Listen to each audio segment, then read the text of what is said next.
Selamat petang, salam sejahtera. Aku udah banyak kali cakap, selepas Najib masuk penjara, pasti akan banyak perkara yang menarik berlaku di Malaysia. Antaranya ialah, selepas 20 hari Najib dimasukkan penjara, satu kenyataan yang aku fikir satu pengiktirafan besar untuk kehakiman Malaysia dan Mahkamah Malaysia tiba-tiba muncul pula. Satu pengiktirafan kepada kerajaan Ismail Sabri Yaakob yang aku fikir perlu diambil inisiatif, perlu diiktiraf oleh UMNO sendiri. Berhentilah menyalahkan Ismail Sabri Yaakob, kerana terbukti dengan tindakan Ismail Sabri Yaakob yang langsung tak mahu sentuh, tak mahu campur tangan dalam kes hakim, kes mahkamah, maka beliau mendapat pengiktirafan. Bukankah itu satu perkara yang baik untuk digunapakai oleh UMNO dan Barisan Nasional? Hari ini, Tun Musa Hitam kata, saya tak pernah lihat badan kehakiman yang bebas seperti hari ini, kata beliau. Tun Musa Hitam menegaskan, beliau tidak pernah melihat badan kehakiman yang bebas seperti hari ini, terutama yang melibatkan hal ehwal politik. Aku nak bagi kredit yang paling baik untuk Perdana Menteri kita Ismail Sabri Yaakob pada hari ini, pada waktu ini. Beliau telah menunjukkan satu credibility, integriti yang luar biasa. Aku fikir tidak salah untuk kita memberikan satu peluang, satu kredit terbaik, tertinggi, pengiktirafan terbaik untuk Ismail Sabri Yaakob. Ramai kata beliau lemah, ramai kata beliau tidak mampu menangani banyak isu, tapi sebenarnya di dalam ramai orang kata gagal itu, dialah Perdana Menteri yang satu-satunya telah menaikkan semula kehakiman, badan kehakiman di Malaysia. Seperti yang Tun Musa Hitam katakan ini, dia tidak pernah melihat badan kehakiman yang bebas seperti yang terjadi hari ini, terutama yang melibatkan hal ehwal politik. Menurut timbalan Perdana Menteri itu, institusi kehakiman negara hari ini sangat tegas, sehingga mencetuskan kemarahan banyak pihak, khususnya terhadap golongan yang mempunyai kepentingan politik. Dalam masa sama, Musa Hitam juga tidak menolak, ada juga golongan yang gembira, kerana sistem perundangan negara memperlihatkan tiada campur tangan daripada kerajaan. Termasuk akulah. Aku sangat gembira dengan apa yang berlaku dalam sistem kehakiman yang ada di Malaysia pada hari ini. Kita dapat melihat betapa Malaysia ke arah menjadi sebuah negara yang baharu, yang bebas, bahkan penuh dengan keadilan. Inilah yang kita tunggu-tunggu, inilah yang kita hasratkan dalam Malaysia, yang mana keadilan ditegakkan setegak-tegaknya. Beliau berkata juga, Musa Hitam juga mengatakan bahawa saya tidak pernah menyaksikan badan kehakiman bebas seperti sekarang. Sangat tegas, katanya, dan sudah tentu yang berkaitan dengan kepentingan politik, yang melibatkan banyak pihak, akan marah dan gembira, tetapi perkara yang kita perlu berpegang pada prinsip tidak campur tangan yang pernah Anda lihat padanya, jelasnya.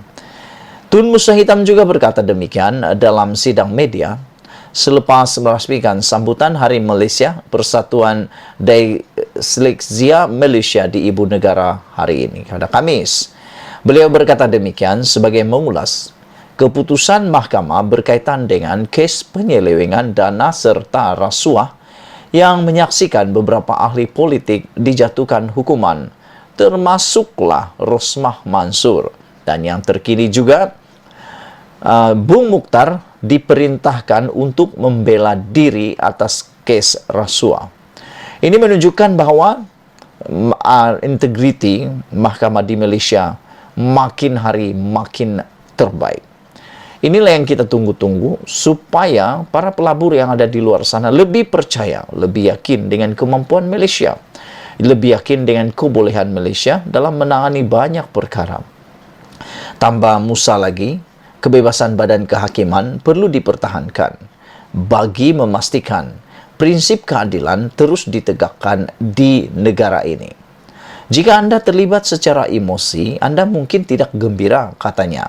Sangat jelas dalam badan kehakiman kita adalah bebas, malah peguam adalah sebahagian daripada isu kebebasan institusi ini.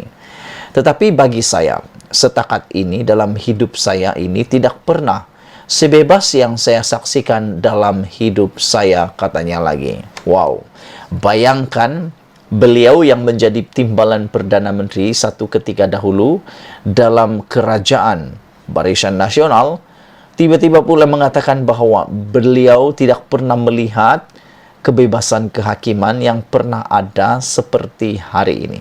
Bukankah itu sesuatu yang amat baik? Bukankah itu satu pengiktirafan dan satu kredit yang paling besar untuk kerajaan Ismail Sabri Yaakob? Aku pikir berhentilah orang-orang yang menghentam Ismail Sabri Yaakob, terutamanya geng-geng Lokman Adam, yang mengatakan Ismail Sabri Yaakob itu tak elok lah, gagal lah, dan sebagainya.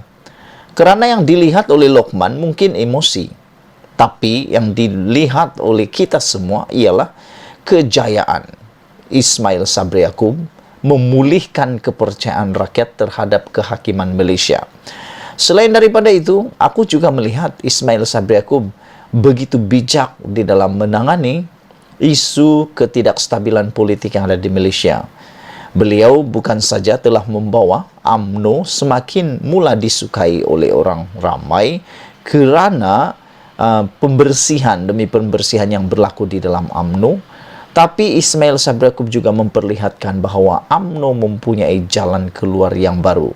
UMNO mempunyai terang baru untuk dapat dibersihkan dan dapat dijenamakan semula. Jika dilihat, kalaulah Ismail Sabri Yaakob mendengar kepada kehendak-kehendak orang-orang tertentu dalam UMNO, aku pasti UMNO bukan menjadi lebih kuat, tetapi UMNO akan menjadi lebih lemah kerana akan dilihat lebih cenderung kepada tindakan-tindakan yang tak baik. Oleh sebab itu, pada pendapat saya, Ismail Sabri Yaakob memang sesuai menjadi poster boy untuk Barisan Nasional dan UMNO. Selain daripada kebijaksanaannya berkawan dengan musuh, walaupun pada masa yang sama, beliau tidak pernah tunduk kepada musuh-musuhnya, beliau telah membawa nama baru ataupun membawa kepada penstabilan UMNO itu sendiri. Jadi, sudah waktunya Ismail Sabri Yaakob diberikan peranan lebih besar dalam UMNO. Sebagai contoh, sekarang ini dia adalah naib presiden UMNO. Sudah waktunya Ismail Sabri Yaakob dilantik sekurang-kurangnya menjadi timbalan presiden UMNO, dan yang terbaik kalau dia jadi Perdana Menteri dan juga menjadi presiden UMNO, supaya apapun keputusan, semuanya terletak dalam tangannya. Itu dia yang berlaku 20 hari selepas Najib masuk penjara yang amat menggembirakan Malaysia. Malaysia kita punya, kita jaga sama-sama, cintai Malaysiaku. Kita jumpa lagi. Bye-bye.